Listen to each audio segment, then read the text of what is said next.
ತಹಶೀಲ್ದಾರ್ ಆಧಾರ್ ಸೀರಿ ನಾವು 1 to 5 ಮಾಡುವಂತಹದ್ದು.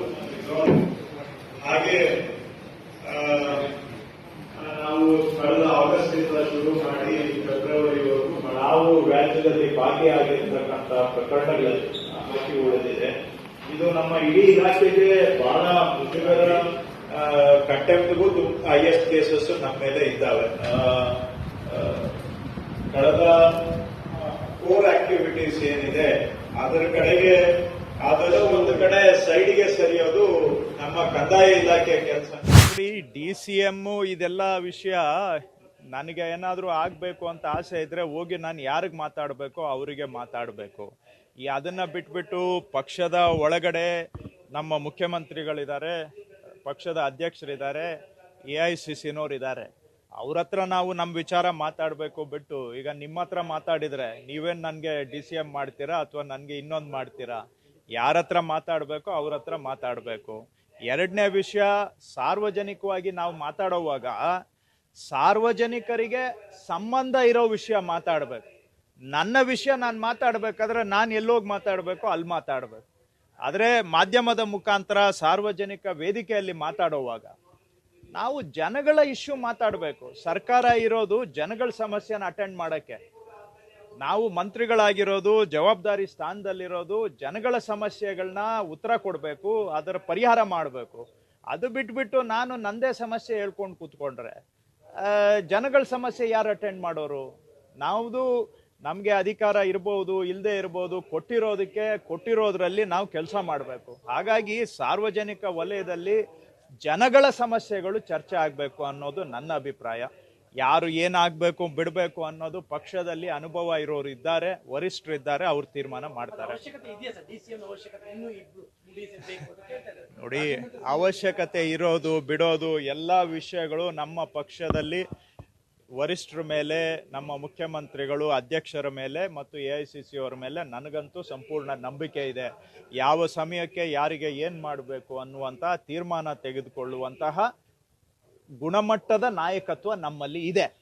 ನನಗೇನಾದರೂ ಆಗಬೇಕಾದ್ರೆ ಹೋಗಿ ಅವ್ರ ಹತ್ರ ಮಾತಾಡಬೇಕು, ಆ ಕೆಲಸ ನಾವು ಮಾಡಬೇಕು.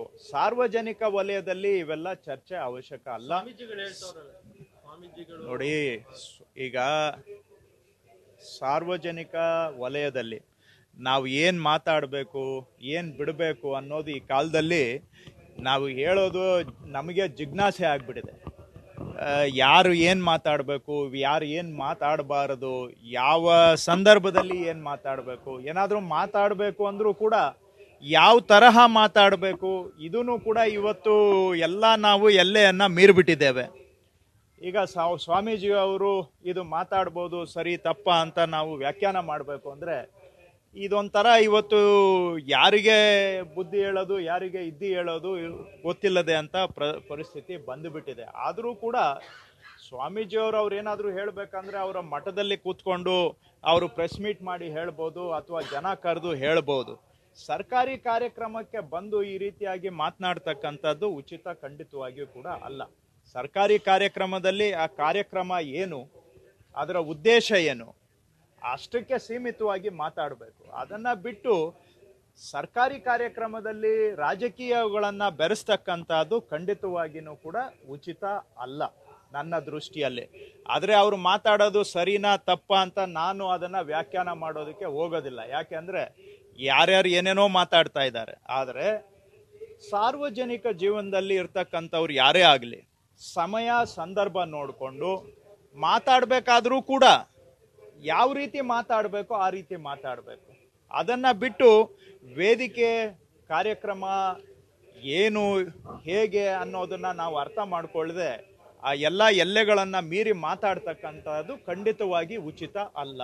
ನೋಡಿ, ಒಂದು ತಮ್ಮ ಪ್ರಶ್ನೆಗೆ ನಾನು ಹೇಳ್ತೇನೆ, ನಮ್ಮ ಸರ್ಕಾರ ಆದಷ್ಟು ಜನಗಳ ಸಮಸ್ಯೆಗಳ ಕಡೆಗೆ ಗಮನ ಕೊಟ್ಟರೆ ನಮಗೂ ಒಳ್ಳೆಯದು, ಜನಕ್ಕೂ ಒಳ್ಳೆಯದು.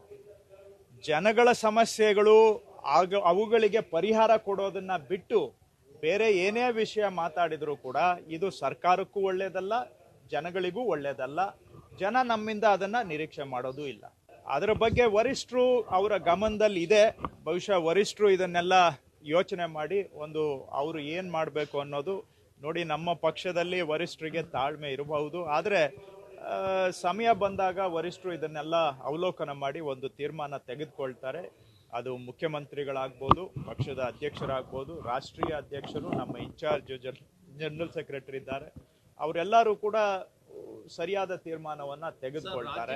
ನಾನು ಅದನ್ನ ಬೆಳೆಸೋಕೆ ಹೋಗೋದಿಲ್ಲ. ನಾವು ಇಲ್ಲಿ ಇರೋದು, ನನ್ನ ಇಲಾಖೆಯಲ್ಲಿ ಬೇಕಾದಷ್ಟು ಕೆಲಸ ಇದೆ, ಜನಗಳದ್ದು ಸಮಸ್ಯೆ ಬೇಕಾದಷ್ಟು ಇದೆ. ಅದನ್ನೇನೋ 100% ಅಲ್ಲದೆ ಹೋದ್ರು 5% ಆದ್ರೂ ನಾವು ಬಗೆಹರಿಸಿದ್ರೆ ನಾವು ಈ ಕುರ್ಚಿಯಲ್ಲಿ ಕೂತಿದ್ದಕ್ಕೆ, ಜವಾಬ್ದಾರಿ ತೆಗೆದುಕೊಂಡಿದ್ದಕ್ಕೆ ಸಾರ್ಥಕ ಆಗುತ್ತೆ. ನನ್ನ ಗಮನ ಅದ್ರ ಕಡೆಗೆ ಹೆಚ್ಚಾಗಿ ಇದೆ.